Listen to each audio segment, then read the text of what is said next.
Yo, so this Jay-Z and Drake thing been going around for a while, for a cool minute now.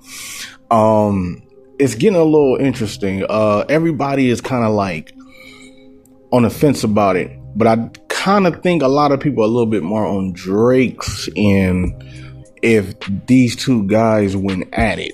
Now, I am a more of a Jay-Z fan, but I fuck with Drake. Or you know what I'm saying? I like listening to Drake when I'm working, I'm in that mode and I want to motivate myself and I just want to be like, yeah, I'm that, I'm that dude. And my ego comes in. Jay-Z, Jay-Z ego was a little bit more back in the early 2000s. He had that kind of Drake ego with the jigga what, jigga who, and but when he came out with American Gangster, I listened to Jay-Z's message and I started to realize he was more on some like bigger messages. Like he wasn't just on like how many, hits he got or how many albums he has, or he started really telling people more about how this business works and how deeper this shit goes. Drake, on the other hand, is still the same way that he was kind of like when he first came in. The only difference is Drake is a little bit more gearing towards like him being the top, the top rappers. You know what I'm saying?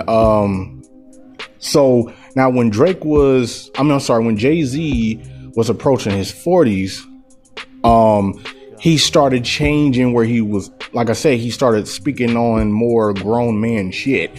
While Drake, he's now pretty much 40 and he hasn't done that yet. He's still talking about how he's that nigga on the top billboards and etc. So I think I'm always go with Jay, because like I said, I'm a Jay-Z fan, and it's not because I think a lot of the younger generation would not understand Jay-Z, because you have to Jay-Z always has a deeper message in a lot of his music, especially anything after the Black album.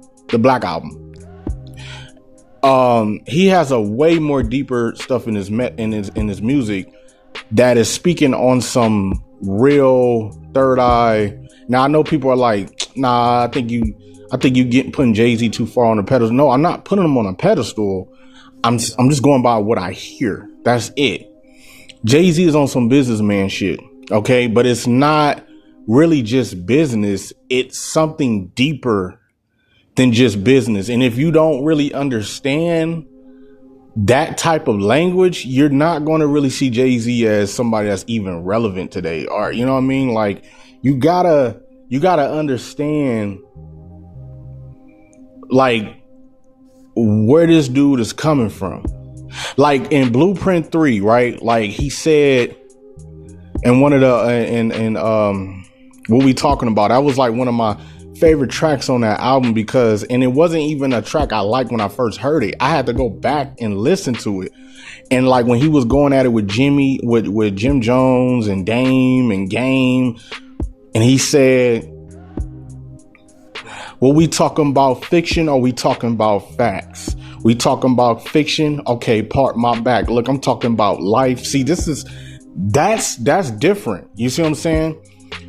I ain't talking about Jimmy. I ain't talking about Dame. I ain't talking about Game.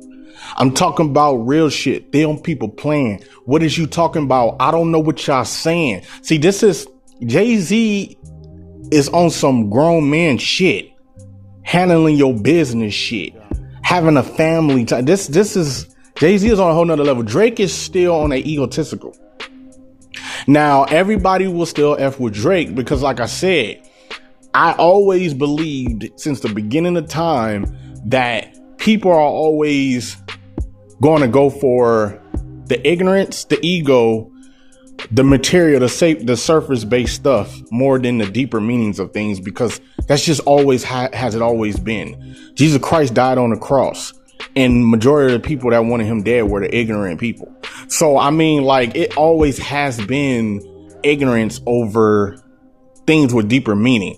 I'm not trying to say people who don't like Jay is ignorant. I'm just saying that in general, when somebody's speaking on deeper meanings, it's not going to be really understood that easily. You know what I'm saying? So that's all I'm saying. But I got Jay. If they go at it, I got Jay, because we got to also remember this.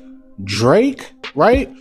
Drake don't really come from that life. Now, I don't really know much about Jay-Z's background, because it's a lot of different things that people say about Jay. They say Jay didn't even sell drugs. They say Jay was already kind of in the industry and he knew this and know that. But I'm going to say one thing, though. I really know for a fact that Jay did not have the same life that Drake did. Drake have a Jewish mother. He pretty much he was already in the movie industry and I'm sorry, on the film industry. When he was still a teenager, he was already he didn't really go through anything that hard compared to maybe Jay-Z. Even though Jay-Z, it's not a lot of information about Jay-Z, but I will admit that Jay-Z probably did go through a little bit more, street shit or a little hardship than Drake did. So, because Drake talk about a lot of sometimes gang shit a little bit, like he's street, but he's not really that way. So it's kind of like Jay could kill him on that alone. You see what I'm saying? Like Jay could kill him that alone. And he also started Rockefeller with Dame from the ground up. They invested their own money when they created Rockefeller. Drake was on a actual record label, which is what Jay-Z was trying to explain in the in the song I Got the Keys with DJ Khaled. That's what he was trying to say. When Jay-Z was talking about I got the keys, he's saying that like we're not even on the same level. I already had my master's pretty much when I started this shit. You know what I mean? So it's two different people coming from two different perspectives, in my opinion. You know what I'm saying? But I fuck with both of them. But I'm going with Jay because, like I said, I'm 38 years old. So I'm in that age bracket. I'm going towards that. And I have a whole different perspective of life compared to when I was 25, 26. So, yeah, what y'all think? Let me know.